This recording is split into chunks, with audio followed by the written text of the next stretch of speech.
Chapter 25. Back at base, Hobbs' sober expression reflected back in large immersive screens from where he stood, looming over Geek's shoulder.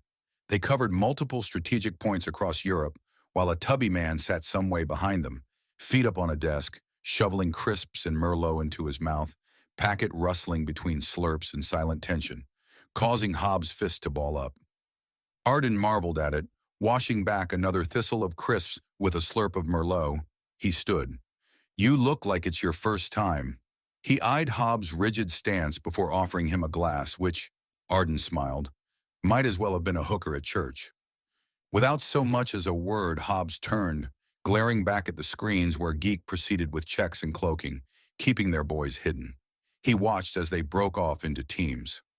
Reuter, JK, and Malau led crews up through separate caves, branching out under Dover's fort. Close to the sea and overhanging the cliffs, Malau and his team were first to reach their target and Volkov's first arm of defense, their military lookout. Highwind wasted no time, hacking an external control panel for the armored door blocking their path.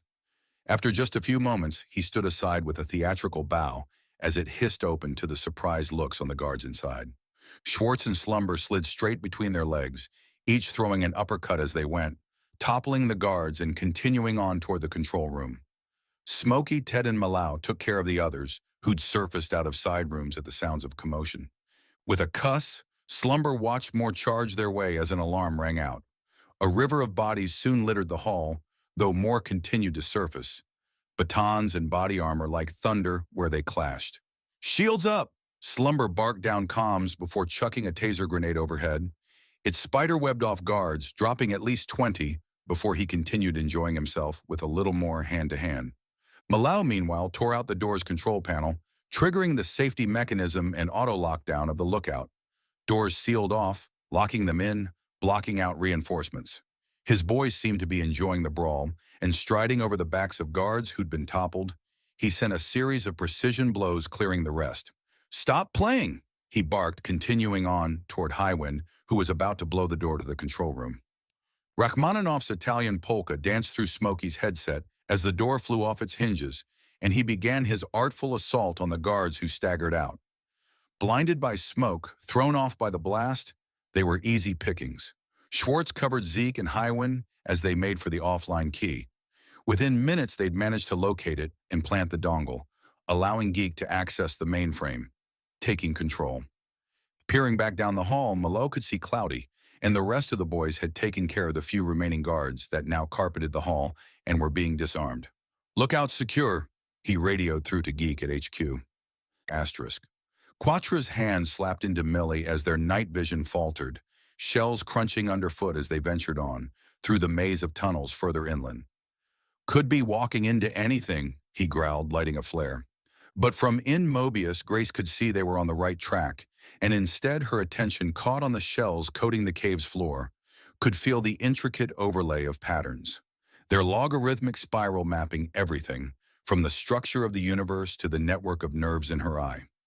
It occurred to her that the keys to understanding the cosmos were hidden in the smaller details.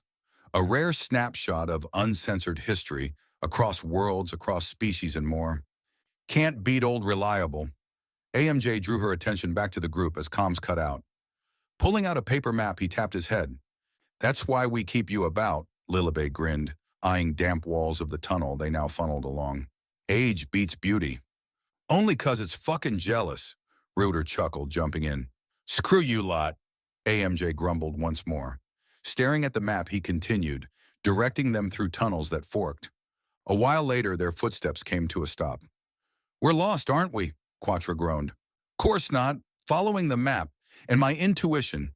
AMJ's brow furrowed, turning the map clockwise, then back. "We're, if we keep..." But voices began to trickle down from above.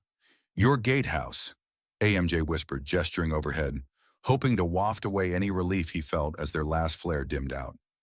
Just around the next bend, light pooled on the floor and peering through the grating above, they found themselves under the mess and rec room that resembled more of a brothel at this time of night. Millie glanced up at the girl overhead. "Well, I'm starting to feel a little overdressed," he chuckled. Grabbing the map, Reuter strained under limited light. "Where have you taken us?" Place you don't mind getting screwed. Maestro chuckled, nudging Jones. Followed his intuition, didn't he? Quattro joined as comms crackled intermittently, trying to reconnect to HQ. Pocketing the map, Reuter pulled out a canister. We're not far from the gatehouse. Seal up, he warned before activating the thing, a stream of gas hissing out to the room above. Meanwhile, JK's team had surfaced under the keep, in an old storeroom. Curly threw open a swing door into the back of a guard's head, chucking another to the floor, a pressure point quickly rendering the first unconscious. Burlow followed out, JK and the others close behind. Dodging a few blows, it took all three to tackle the giant of a man that came charging their way.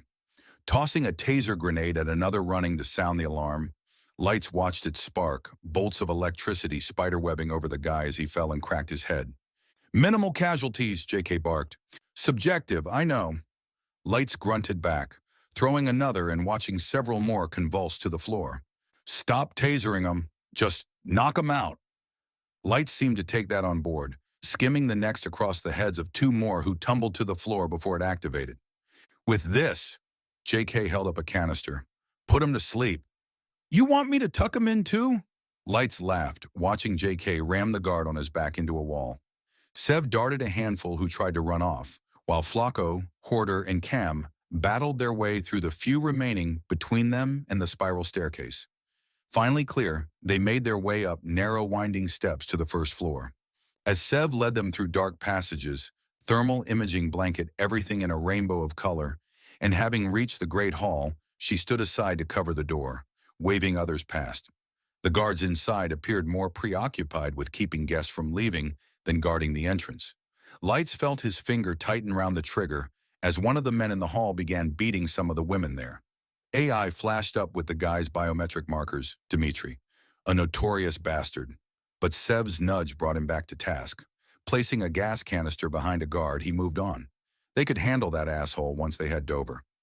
They moved up the next spiral staircase, toward the king's chamber, where the second offline key was supposedly located, according to their mole.